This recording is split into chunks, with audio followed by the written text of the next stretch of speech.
ওটাই হবেন, তুই ছাড় তো, ছোটো কথা টিপিস না ছাড়।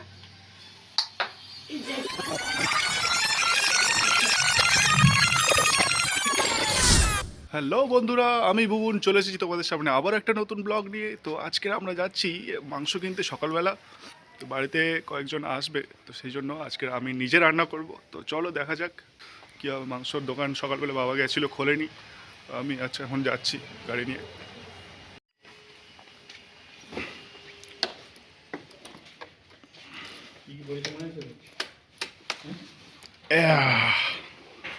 চলে এসেছি মাংসের দোকানে, দেখি কয়লার মুরগি আছে কিনা।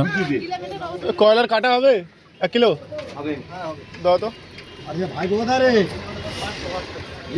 গরম জলে কিছুক্ষণ রাখার পর এই মেশিনে মুরগিটা দেওয়া হলো। এরপরে মুরগির পালকগুলো আস্তে আস্তে উঠে যাচ্ছে। আর এদিকে তো মুরগি কাটার প্রসেস শুরু হয়ে গেছে। আর তোমরা যারা যারা ভিডিও দেখছো তারা যদি চ্যানেলে নতুন হয়ে থাকো তাহলে প্লিজ চ্যানেলটিকে সাবস্ক্রাইব করে আমার পাশে থেকো, যাতে তোমাদের সামনে আরও নতুন নতুন ভালো ভালো ভিডিও আনতে পারি। তোমাদের মধ্যে অনেকেই আছো যারা চিকেন রান্না করতে পারো, আবার অনেকেই আছো চিকেন রান্না কোনোদিনও করনি। তো চলো তোমাদের সাথে আজকের একটা নতুন প্রসেস শেয়ার করব। তো তার জন্য ভিডিওটা লাস্ট পর্যন্ত দেখো। 300। তো চলো আমরা এখন ঘরে চলে এসেছি। কলের জল ছেড়ে আমরা এখন মাংসগুলোকে ভালোভাবে পরিষ্কার করে ধুয়ে নেবো, যাতে মাংসের গায়ে কোনো লোম বা পালক লেগে না থাকে। আর যে ব্লাডগুলো জমে থাকে সেগুলো যাতে ভালো করে পরিষ্কারভাবে ধুয়ে নেওয়া যায়। তো আমি কিন্তু মাংসের জলগুলো ফার্স্টে এরকম করে জল দিয়ে তারপরে জলটা ছেঁকে ফেলে দিই, তারপরে এক একটা পিস করে ভালোভাবে ধুয়ে নিই। আমার কিন্তু খুব ভালোভাবে না ধুলে মাংস খেতে ভালো লাগে না, তাই যতটা পারা যায় পরিষ্কার করে ধুয়ে নিই। মাংসটা ধুয়ে নেওয়ার পর এখানে আদা বাটা, রসুন বাটা, কাঁচা লঙ্কা কুচি, পেঁয়াজ কুচি, ধনেপাতা কুচি, টমেটো কুচি সবকিছু রেডি করে রেখে দিয়েছি। আর এদিকে কড়ার পিছনটা গরম হয়ে ধোঁয়া বেরোচ্ছে। ঠিক যখনই পিছন গরম হয়ে ধোঁয়া বেরোবে তখনই তোমরা তেলটা এরকম ছিপি খুলে কড়ার চারিদিকে এরকম ভাবে ছড়িয়ে দেবে, তারপরে দেখবে মজা। ওটাই হবেন, তুই ছাড় তো, ছোটো কথা টিপিস না ছাড়।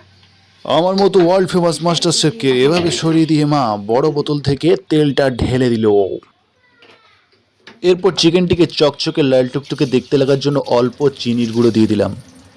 তারপর এক এক লাইন দিয়ে দাঁড়িয়েছিল যারা, এর মধ্যে ক্রমে রসুন বাটা, আদা বাটা, লঙ্কা বাটা, পেঁয়াজ বাটা হালকা করে কড়ার উপর গা মেলিয়ে শুতে থাকি। তারপরে আমি খুন্তি দিয়ে তাদের সুড়সুড়ি দিতে থাকি। এদেরই মাঝখানে আসে আগে থেকে রিজার্ভেশন সিট নিয়ে থাকা টমেটো। এদিকে আমি সবার মিলন করানোর জন্য খুন্তি নিয়ে তাদের পিছনে লাগতে থাকি। তারপরে চিকেনটাকে একটু রেশন রেশন ভাব আনার জন্য হলুদের গুঁড়ো দিয়ে সেটাকে ভালোভাবে কষে নিই। এই কষতে কষতে বন্ধুত্বের মধ্যে একটু ঝাল ঝাল ভাব না হলে হয়। তাই চলে এলো কাঁচা লঙ্কা, এরপরে চলে এলো লঙ্কা গুঁড়ো। কি ঝাঁঝ!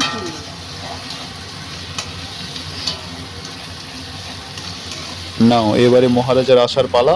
চলো, মহারাজা এসে গেল কড়ার মধ্যে। তারপরে আর কি, মহারাজার সাথে তার বন্ধু বান্ধবদের আলাপ পরিচয় করিয়ে দাও, একসাথে মিলে মিশে পুরো একাকার।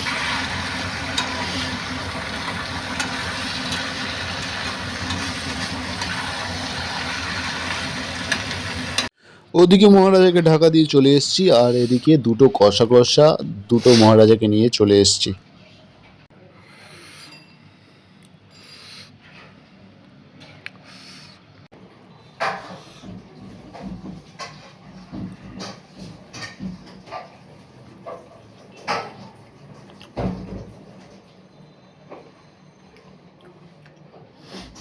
ঝালটা একটু কম হয়েছে।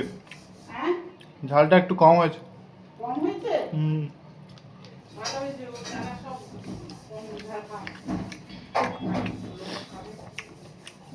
কম হলে খাবে, বেশি হলে মিষ্টি। তাদের জন্য করে, তারা যদি না খেতে পারে।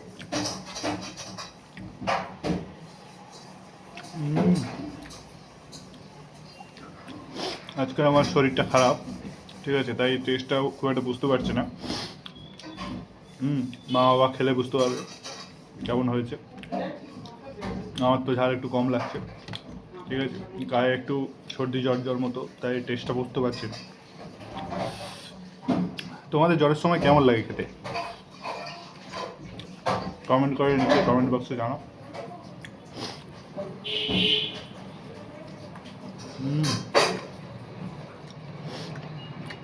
নিজের বাড়িতে মাংস রান্নার থেকে পাশের বাড়ি যখন মাংস রান্না হয়, সে মাংসের গন্ধটা ওঠে, তখন কেমন লাগে তোমাদের বলো?